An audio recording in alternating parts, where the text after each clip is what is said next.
Baik, Assalamualaikum warahmatullahi wabarakatuh. Waalaikumsalam warahmatullahi wabarakatuh. Wabillahi nasta'in wa ala rasulillah waddin. Wassalamu ala asyrofil anbiya'i wal mursalin sayyidina Maulana Muhammadin wa ala alihi washabihi ajma'in. Amma ba'du.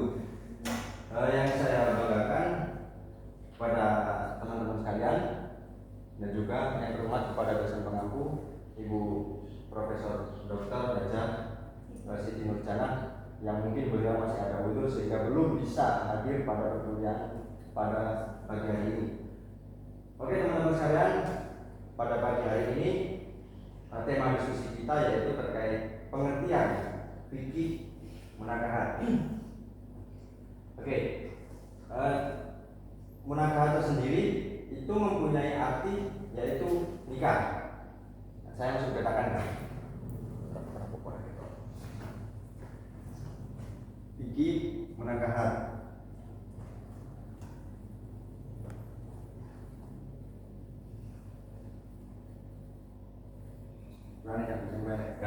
Fikih munakahat.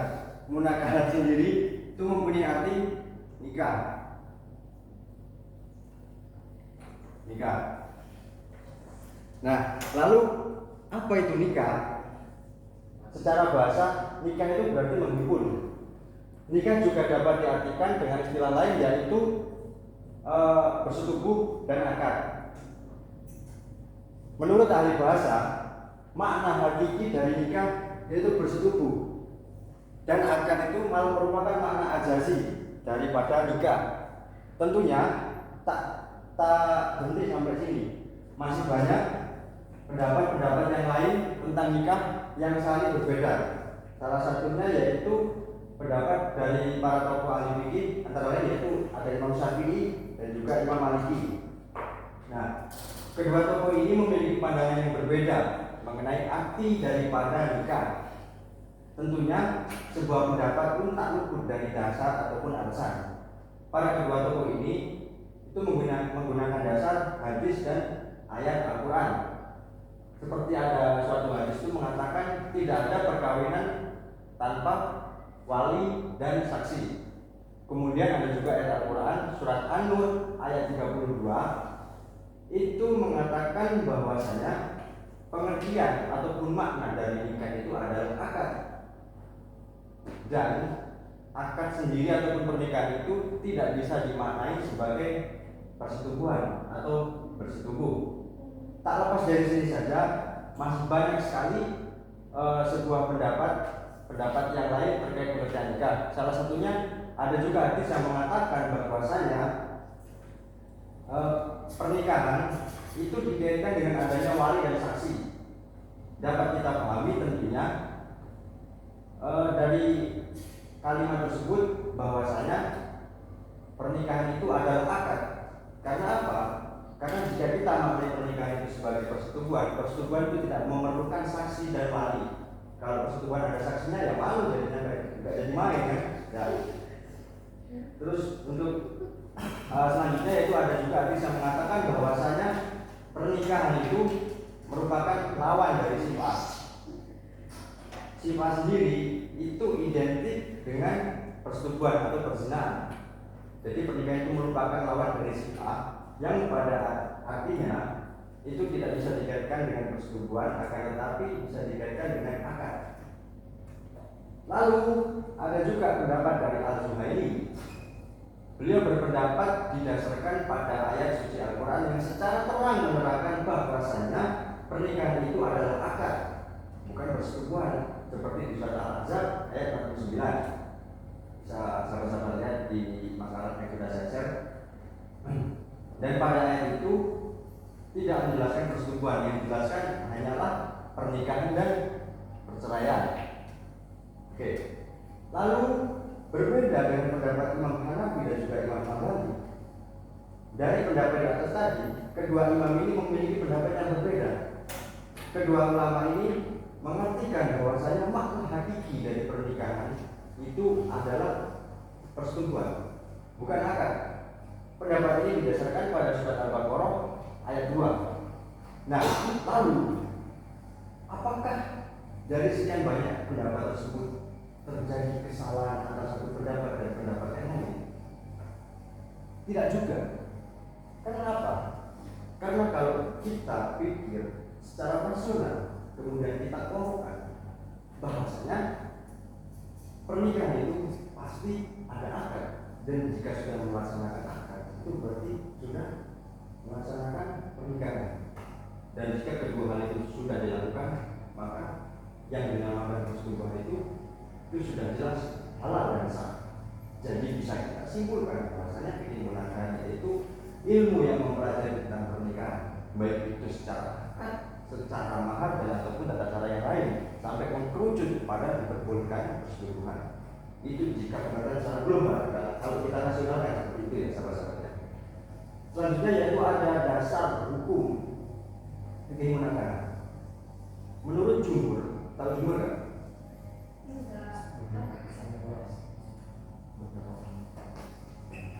Nah, benar dikatakan Mas Iqbal tadi, jumhur itu adalah pendapat dari kebanyakan ulama. Misalnya seperti ini, ada 4 ulama, yang 3 ini berpendapat sama, kemudian yang 1 ini berbeda. Yang dinamakan jumhur itu adalah pendapat dari ketiga ulama ini, atau pendapat mayoritas. Jadi dinamakan jumhur. Nah, menurut jumhur, dasar hukum fikih munakahat atau perkawinan itu ada 5 hukum. Itu diambil atau dikaitkan dengan seseorang yang akan melaksanakan pernikahan tersebut. Antara yang pertama yaitu ada wajib. Pernikahan itu bisa menjadi wajib apabila seseorang itu sudah mampu melaksanakan perkawinan dan sudah mampu menjamin hak-hak terpelihara istrinya. Dalam arti di sini si seseorang tersebut itu sudah mapan, dalam arti baik dari secara sandang, pangan ataupun mapan.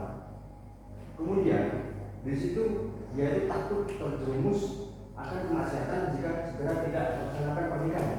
Contoh seperti ada seorang laki-laki sebut saja apa namanya Yanto Nilai gitu ya. Yanto.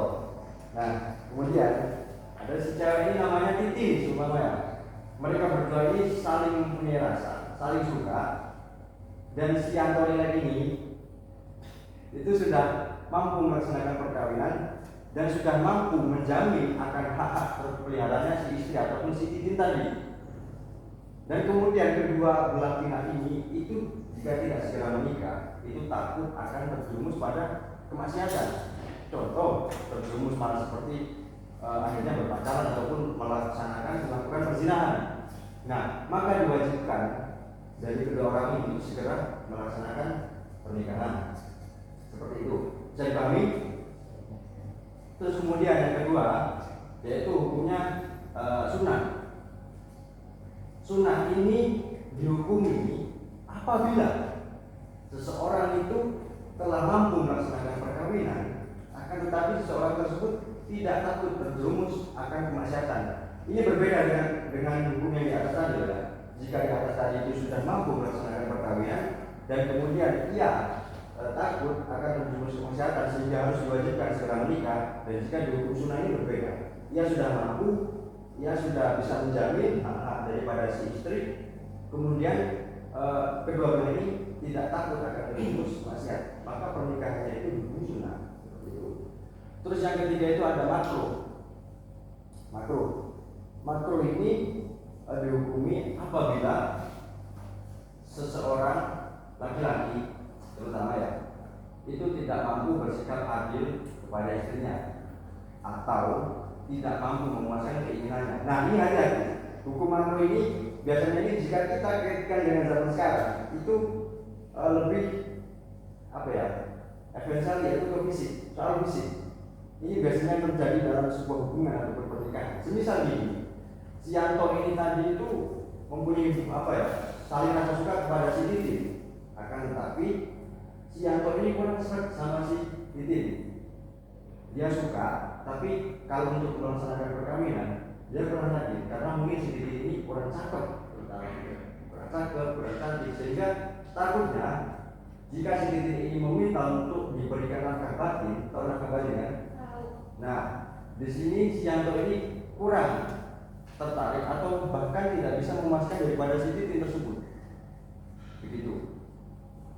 Sehingga pernikahannya itu dihukumi makruh karena tidak bisa berbuat adil dan tidak bisa memuaskan si istri.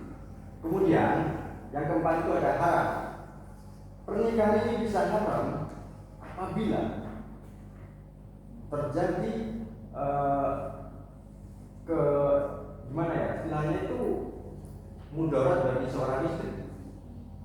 Contoh, misal si yang tadi itu belum mempunyai sandang paman papan, sehingga ini menikahi si Titin, dan kemudian si Titin ini pun tidak terjamin akan haknya, dan si Yanto ini memaksa untuk tetap menikah, sehingga seketika kedua orang yang sudah menikah, si Titin ini menjadi tersisa, baik itu secara fisik maupun non fisik, dalam arti baik itu secara lahir maupun batin.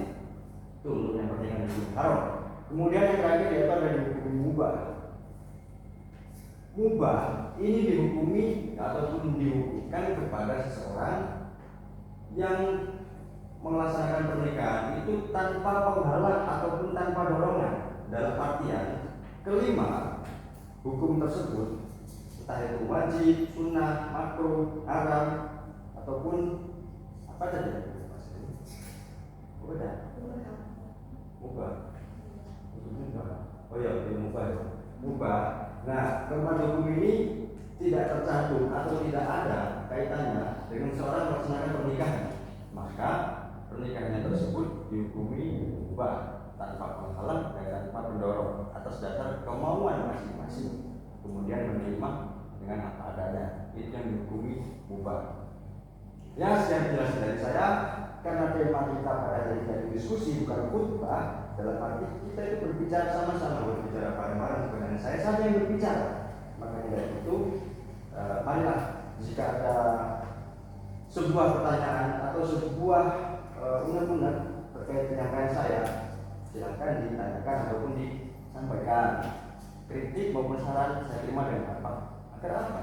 Agar tidak terjadi sebuah logika palsu ataupun kesesatan dalam berpikir dengan daya tangkap kita yang masing-masing, sehingga kita menyimpulkan sesuatu tersebut dengan pemahaman kita yang belum tentu benar dengan pendapat orang lain, yang dinamakan kesimpulan yang salah dan bisa diartikan sebagai kalimat strongman untuk membagi kesimpulan yang salah. Tuh, silakan.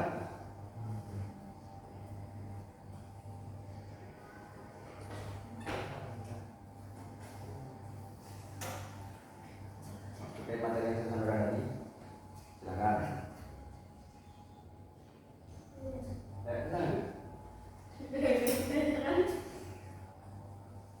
Syarat rukun dan syarat syariah akad itu sebenarnya ini ya esensi kan? Esensi itu adalah hakikat ataupun pokok pembahasan saya pada bagian ini, yaitu terkait pengertian dan dasar hukum pernikahan. Saya lagi menanyakan hukum dan saya rasa itu sangat boleh, tapi mungkin saya belum bisa menyampaikan secara detail. Karena apa? Maka yang saya pelajari dan yang saya buat itu terkait pengertian dan juga dasar hukum. Mungkin bisa ditanyakan di lain segmen ataupun lain waktu, sehingga ada materi yang berkaitan dengan syarat dan syarat hukum. Mohon maaf nih sahabat ya. Terkait pengertian dan dasar hukum, materi yang saya sampaikan barusan itu. saya Ya, silakan. untuk hukum pernikahan yang mubah atau boleh sama yang sunnah itu apakah mempunyai ciri yang sama atau berbeda? Ya, silakan mulai saya. Hukum nikah itu kan ada 5. Nah, untuk yang mubah sama yang sunnah itu kan kayak ada ciri-cirinya, yang laki mampu atau gimana itu. Nah, itu pengertiannya itu beda atau sama? Oke, kita flashback lagi ke pengertian sunnah dulu ya. Sunnah itu tadi dikaitkan dengan apa? Dengan seseorang tersebut sudah mampu melaksanakan pernikahan, kemudian tidak ada dorongan, baik itu mereka itu atau terjerumus dalam kemaksiatan ataupun apa, itu mereka tidak ada dorongan tersebut. Dalam arti mereka sudah mampu, tapi tanpa sebab atau dorongan sehingga mereka disuruhkan untuk menikah. Jika mubah tadi, mubah itu bisa dikaitkan dengan seperti ya, meskipun mereka belum mampu melaksanakan pernikahan, akan tetapi misalnya ini belum mati secara sandang pangan dan pakan, kan tetapi di sini tuh si istri itu tidak sampai merasa tersakiti ataupun terjadi mudorot. Kayak semua kebutuhannya itu sudah terpenuhi meskipun istilahnya kurang mencukupi ya, tapi tidak ada rasa tersakiti ataupun mudorot daripada seorang istri. Dalam istilahnya itu bisa saling menerima dan saling memahami. Itu dihukumi ubah. Jadi dari sini bisa disimpulkan apa perbedaannya. Nah, begitu. Ya, yang lain silakan. Waktu masih banyak yang mau bertanya. Oke, silakan Bang Chandra. Ya. Kalau kan misalkan udah nikah nih, suami istri udah nikah, entah suami entah istri itu kalau minatnya nggak ke pasangannya, tapi minatnya dia tuh ke orang lain, itu gimana hukumnya? Minat ya? Iya, kayak kesukaannya itu, kesukaan. Nah, itu masuk kepada hukum nikah di hukum haram. Berbeda dengan mubah. Haram itu karena apa? Terjadi mudarat bagi seorang istri. Jika sukanya itu bukan kepada istrinya, atau harusnya istrinya tersebut itu merasa tersakiti ataupun tidak merasa teradili. Nah, dalam artian garis besarnya itu merupakan terjadinya sebuah mudarat bagi seorang istri, baik itu entah tersakiti secara lahir maupun secara batin. Di situ hukumnya haram. Lebih baik tidak menikah dengan seorang tersebut jika cintanya kau berikan kepada dia seperti itu ya, sahabatnya. Nah, kalau kalau misalkan udah nikah, tapi dia sudah sama orang lain, terus kan yang ini kan yang perempuan yang satu ini gimana ya, minta cerai itu kan dia nggak cerai dan dia nggak cerai.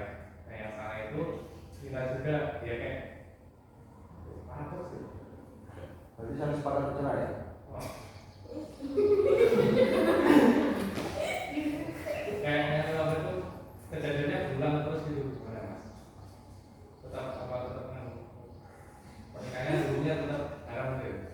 Enggak, jadi yang dimaksud itu gini mas ya. Hukum tersebut itu berlaku pada awalnya. Awal mereka itu akan melaksanakan pernikahan. Jika di awalnya itu mereka itu sama-sama saling suka nih, kemudian si laki-lakinya itu sudah mampu untuk melaksanakan perkawinan dan menjamin hak-hak akan terpilihnya istrinya tersebut, maka dihukumi sunnah dan tidak ada dorongan untuk menikah karena terjerumus pada maksiat sunnah. Itu dihukumi nikah, dihukumi sunnah kalau kata, dihukumi sunnah. Itu pada awal yang melaksanakan pernikahan ya. Kemudian suatu saat terjadi problem sampai itu menyakiti istri secara lahir maupun batin, jika masih bisa diperbaiki, itu yang lebih baik diperbaiki. Tapi jika tidak dan terus-terusan hal itu terjadi hingga menyakiti seorang istri ataupun pasangan, ya kalau diteruskan itu akan menjadi sebuah dosa yang beruntun. Maka lebih baik ya itu tadi yang seperti sampai bilang seperti itu. Tuhan memang membenci perceraian, akan tetapi Tuhan juga melarang untuk kita menyakiti sendiri maupun orang lain. Dan jika hal tersebut dibiarkan, ini akan menyakiti seorang istri. Maka lebih baik. Nah, seperti itulah. Terima kasih. Oke, so yang lain next. Oke, silakan. Coba ya. Sekarang kan lebih banyaknya itu fenomena child free kan. Oh. Itu orang kalau nikah terus tapi nggak pengen punya anak, itu gimana? Kan adalah nikah harus kayak tumbuhan namanya. Jadi cuma pengen nikah. Pendapat anda saya tidak sama. Oh ya ya.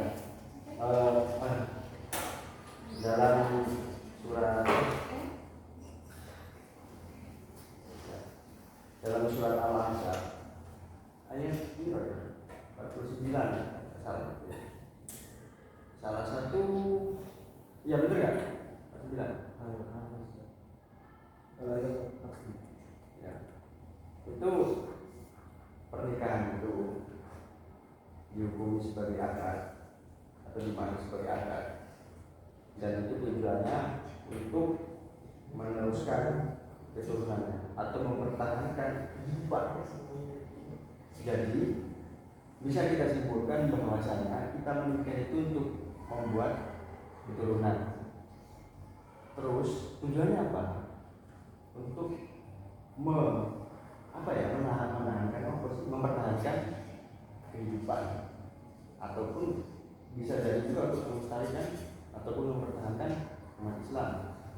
Nah, kalau urusan tidak punya anak ataupun memiliki apa dari child free, ya itulah istilah Jawa di Sambura itu urusannya berbeda.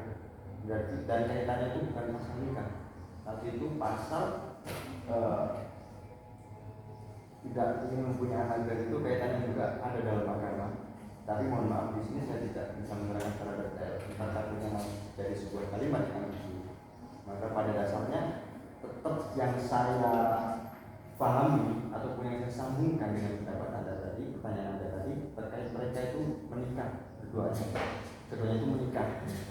Kalau secara keturunan itu urusan mereka berdua dan kaitannya dengan keturunan, karena mereka tidak ingin memiliki keturunan. Dan jika di ayat ini sudah dijelaskan bahwasanya juga daripada nikah itu adalah untuk mempertahankan kehidupan.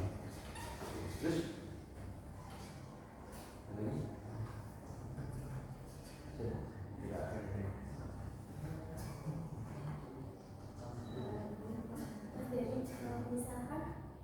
misalkan kita nikah tapi yang perempuannya itu hamil duluan masih baru. berarti Dengan kasus-kasus yang ada di sini kan banyak kayak gitu, marah-marah itu apa wanita yang di luar nikah. Saya tentunya tuh apa ini gimana? berarti yang sih enggak.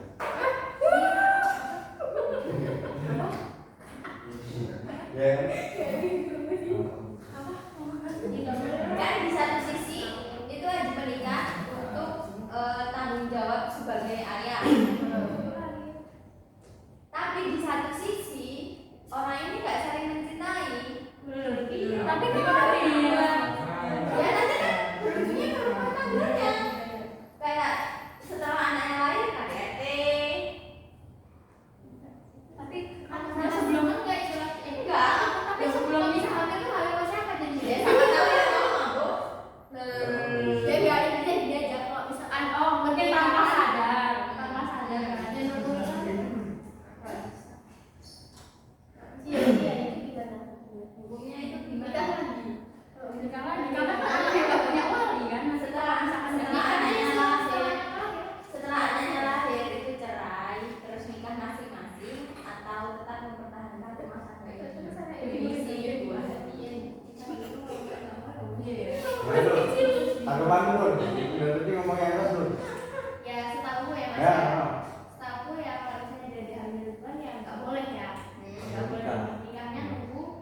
Baru anaknya lahir ya. Terus kalau sama-sama nggak suka, terus ya dari mereka kayak nggak mau apa ya, si cowoknya nggak mau nikahin, ya mau gimana lagi? Masa yang mau dipaksa nikahin? Tapi kalau orang tuanya maksa suruh tanggung jawab, ya misalnya kalau suruh orang tuanya maksa tanggung jawab, ya mau nggak mau ya lakinya. Orang yang udah ada anak, ya nggak bisa kayak gitu. Tapi nunggu anaknya lahir dulu lah, ya kan? Tapi kadang ada yang hamil duluan itu tapi dia nikah, ya nggak boleh sebenarnya. Kayak emang udah nggak salah aja kalau Tapi kalau anaknya lagi sekarang ya itu kan sebenarnya Hijab aja nggak sih sebenarnya? Hijab aja. Kalau nikah lagi kayaknya nggak mungkin. hijab gimana? Hijabnya sebagai nyambung sanad dari si anak ke bapaknya kan. Setelah tapi lahir. katanya kan kalau misalnya si cewek itu nggak bisa pakai wali bapaknya kan. Iya. Terus kalau kalau yang lahir cowok nggak bisa dapat walinya dari bapaknya. Ya, iya ya. Kalau misalnya orang tuanya nggak tahu, itu sih yang jadi masalah. Nanti Ya. kalau misalnya nikah terus ditahu tetangganya gitu, apa nggak mau gitu. Nah itu. Tapi sekarang banyak bapak yang gitu. Nikah tapi udah kawin duluan. Nah, hukumannya apa ya? Hukumnya diharam atau diwajib? Nah. Aku. Nah, ini saya terangkan dulu secara global, kemudian nanti mengkerucut. Nah, nanti saya akan membawa terkait isu yang ada di Indonesia, kemudian nanti mengkerucut kepada isi pertanyaan tersebut. Nah, hukum di Indonesia itu kan ada 4 sistem hukum yang dipakai. Ada hukum tradisional, Anglo-Saxon, kemudian hukum Islam dan juga hukum adat. Kalau terkait kepada permasalahan yang Anda sebutkan tadi, kemudian ada dorongan untuk meminta pertanggungjawaban kepada si cewek yang diambil tadi yang sudah disentuh duluan. Nah, itu kaitannya itu pada adat ataupun pada kebiasaan yang terjadi pada ruang lingkup masyarakat. Apakah hal tersebut juga diperbolehkan dalam Islam? Seperti itu kan pertanyaan ini kesimpulan tadi kan. Mungkin dari sudah beberapa kali diskusikan atau beberapa argumen tadi sudah dikaitkan. Pada dasarnya ini ya juga ini hasil. Hah? Ya mandi. Jalan aja. Itu beda ya. Kan dulu. Lucu. Oh. Nah, terus untuk si anak mungkin itu mereduksinya itu boleh enggak gitu ya? Bolehnya itu ketika sudah melahirkan. Kalau untuk terkait si anak tadi itu sudah dijelaskan kalau anak yang perempuan tidak bisa atau tidak mendapat dan laki-laki tidak mendapat warisan. Jadi itu diperbolehkan ketika pasca anak itu lahir. Jika terkait entar itu ada perasaan apa, contohnya seperti di haram, hukum yang haram, tidak terjamin hak istri kemudian menyebabkan mudarat pada seorang istri, itu masalah. Nanti itu dia itu mau dinikah apa enggak, itu tergantung mereka orang. Maksudnya itu jika menyebabkan mudarat, lebih baik ya jangan. Jika terkait perzinahan tadi itu masuk kepada hukum ataupun dosa perzinahan, tapi tidak ada kaitannya dengan nikah karena kejadian tersebut itu terjadi sebelum nikah dan ketika akhirnya itu baru kita menikah. Dalam arti perzinahan tersebut tidak ada hubungannya dengan pernikahan. Tapi Mas Rizal ini kan udah liburan, terus minta tanggung jawab. Nah, tuh 2 orang itu tuh nikah ya. Nah, itu nanti kalau anaknya lahir nikah lagi enggak? Ya seharusnya dia harusnya nikah Iya. lagi kalau dia tahu agama. Buat yang sana anak itu yang lain. Kalau misalnya dia ini cuma untuk menutupi malu dengan tetangganya, ya udah hari-hari nikah ya gasa-gasa pasti gitu. Biasanya yang dia mau kembali tadi itu akad duluan, bijak duluan, baru habis itu terkait pernikahannya itu pasca si anak tersebut lahir. Bukan secara hukum, tapi kebanyakan dari sekarang itu kan ya memandang bahwasanya adat itu adat, terutama adat kan. Jika kita berbicara terkait kebiasaan ataupun pada umumnya kan termasuk adat, lebih mengarah kepada adat dan mengesampingkan keislaman ataupun agama yang kita anut.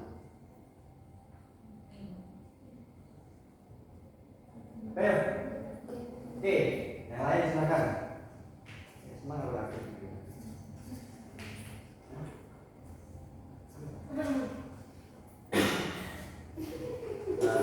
Satu lagi tepung. Yuk, yang ya. Ini ya, Nur, Denny, Dan, Drak. Sekali lagi. Ya, next. Kalau misalkan ini kan apa itu ya kayak jelasan Mbak Luciana Samira tadi itu kan yang nanti dibuat nikah itu kalau ada bulan nikah itu balik kehamilannya itu di bayi tabungan itu gimana tuh ya?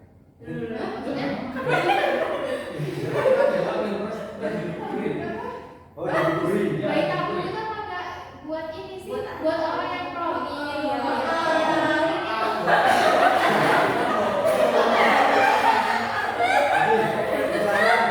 Di aborsi kita.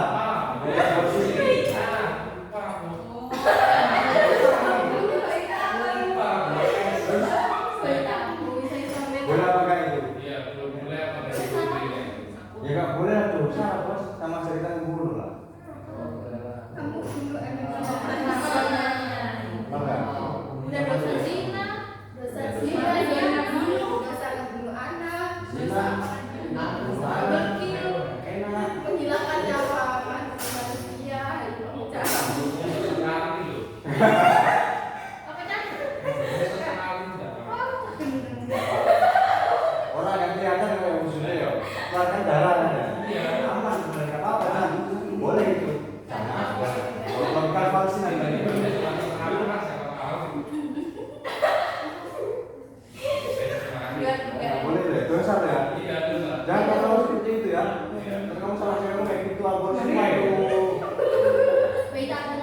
Oke, udah, Pak. Lanjut. Cukup ya. Cukup. Saya aturkan ribuan terima kasih kepada sahabat-sahabat saya sekalian yang sangat aktif pada diskusi pada pagi hari ini. Semoga apa yang kita bicarakan dan apa yang kita diskusikan ini menjadi sebuah ilmu yang tidak stuck pada segmen ini. Oke, pesan saya terus apa? Jangan stuck pada semua sensi. Oke, semangat terus di segmen selanjutnya. Dan saya juga ucapkan terima kasih kepada Ibu Rektor yang mungkin belum bisa hadir ataupun besok di segmen berikutnya. Saya berikan terima kasih banyak dan sampailah kita kepada akhir daripada diskusi kita pada hari ini. Jika ada